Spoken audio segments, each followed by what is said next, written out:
अरे क्या बात है देवर जी, आज तो तुम मेरे पैर छू रहे हो। भाभी जी बात ही ऐसी है, हाथ से आपका देवर भी जिम्मेदार बन गया है। आज आपके देवर की पहली सैलरी आई है और मैं चाहता हूँ अपनी भगवान जैसी भाभी को अपनी पहली सैलरी दूँ। वाह प्रेम, आज तो मैं ना बहुत ज़्यादा खुश हूँ और मैं ना आज भोले बाबा के मंदिर जाके प्रसाद चढ़ाऊंगी। प्रेम, हाँ स्नेहा, एक बार अंदर आना। अरे अभी थोड़ा एक बार अंदर आओ बोला ना, जल्दी आओ। आता हूँ अभी। भाभी आता हूँ मैं।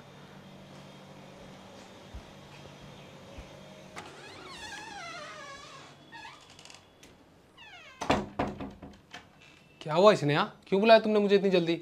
ये क्या कर रहे थे तुम बाहर? अरे भोलेनाथ की कृपा से मेरी पहली सैलरी आई है और मैं चाहता हूँ अपनी माँ जैसी भाभी को मैं अपनी पहली सैलरी दूँ। तुम थोड़े क्रैक हो गए हो क्या दिमाग से? तुम्हें अच्छे से पता है हमें खुद जरूरत है पैसों की, और क्या भैया भाभी को देता हूँ? हाँ, उनके पास कमी है क्या पैसों की? तुम्हें पता है हमें खुद जरूरत है, यहाँ दो, कहीं नहीं दे रहे तुम। स्नेहा पहले तो तुम आराम से बोलो, भाभी बाहर ही बैठी है, सुन लेंगी तो। देखो मेरी बात ध्यान से सुनो, इस पैसे पे ना सबसे पहला हक भाभी का है, ना तुम्हारा है और ना मेरा है, और ये पैसे मैं भाभी को देख ही रहूंगा, समझ गई तुम? अरे पर प्रेम सुनो तो।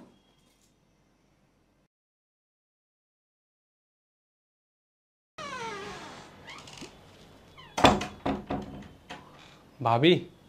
हाँ प्रेम, क्या हो गया, कुछ काम है? नहीं भाभी, कोई काम नहीं था।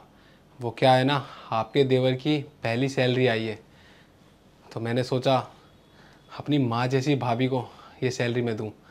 भाभी आपने जितना मेरे लिए किया है ना, शायद माँ भी नहीं करती। तो भाभी मैं अपनी पहली सैलरी आपको देना चाहता हूँ। प्रेम, ये पैसे तू मुझे क्यों दे रहा है? इस पे ना पहला हक स्नेहा का है, जाके उसको दे दे पैसे। मम्मी पापा के जाने के बाद ना ये मेरा फर्ज था तुझे पालना, मैंने कोई बड़ा काम नहीं किया। जो बड़े भैया भाभी का फर्ज होता ना वो मैंने निभाया, और मैं आज ना बहुत ज़्यादा खुश हूँ क्योंकि तुझे आज ना पहली सैलरी मिली है। मैं चाहती हूँ तू बहुत आगे बढ़े, और स्नेहा ना इस घर की लक्ष्मी है, जाके ये पैसे ना स्नेहा को दे के आ। लेकिन भाभी वो लेकिन वेकिन कुछ नहीं, तेरी शादी को ना 2 साल हो गए हैं, तूने उसके हाथ में ना अभी तक एक पैसा भी नहीं रखा है, जाके ये पैसे ना स्नेहा को दे के आ।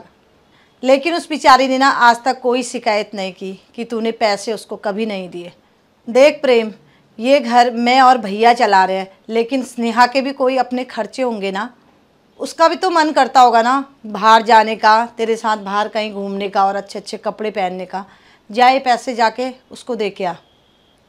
और ना तुम दोनों को मैंने कभी ना अलग नहीं माना, अपना भाई और बहन माना। अब खड़े खड़े मेरा मुंह क्या देख रहा है, जाके पैसे स्नेहा को दे के आ। और मैं भोले बाबा से प्रार्थना करूंगी कि आप दोनों को बहुत ज़्यादा तरक्की दे। जय भोलेनाथ। जय भोलेनाथ।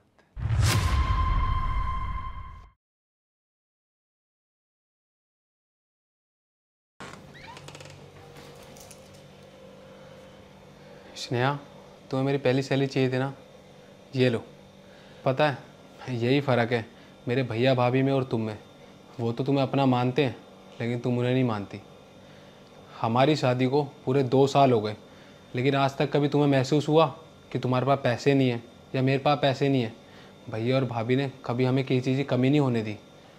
तुम्हें पता है स्नेहा, अभी भैया और भाभी का काम भी इतना अच्छा नहीं चल रहा।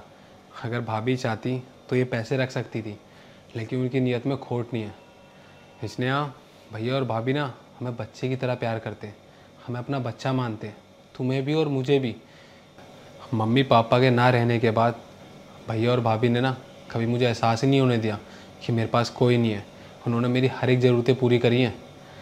देखो स्नेहा, मुझे तुम्हें जो समझाना था मैंने समझा दिया, बाकी तुम्हारी मर्ज़ी है। ये मेरी पहली सैलरी, तुम रखो। प्रेम, मुझे प्लीज़ माफ़ कर दो, मैं बहुत गलत सोचती थी। भैया भाभी हमें अपने बच्चों की तरह प्यार करते हैं, और उन्होंने आज तक कभी किसी चीज़ की कमी महसूस नहीं होने दी। तुम सच कह रहे हो, मुझे तो कभी पता ही नहीं चला कि मेरे पति काम ही नहीं करते। उन्होंने हमें किसी चीज़ की कभी कमी महसूस नहीं होने दी। और ये पैसे मुझे नहीं चाहिए प्रेम। हम कैसे ना कैसे ये पैसे उन तक पहुंचा के रहेंगे, भले ही हम इस घर के लिए कुछ सामान लाए या उन्हें कोई भी गिफ्ट दें, बट ये पैसे मैं अपने पास नहीं रख सकती। इन पैसों पे पहला हक उन्हीं का है। चलो अच्छी बात है, कम से कम तुम्हें समझ में तो आया, मेरे लिए यही काफ़ी है। अच्छा, भाभी शायद मेरे लिए खाना लगा रही हैं, तुम एक काम करो, भाभी की जाके हेल्प करो, मैं जब तक फ्रेश हो लेता हूँ। ठीक है।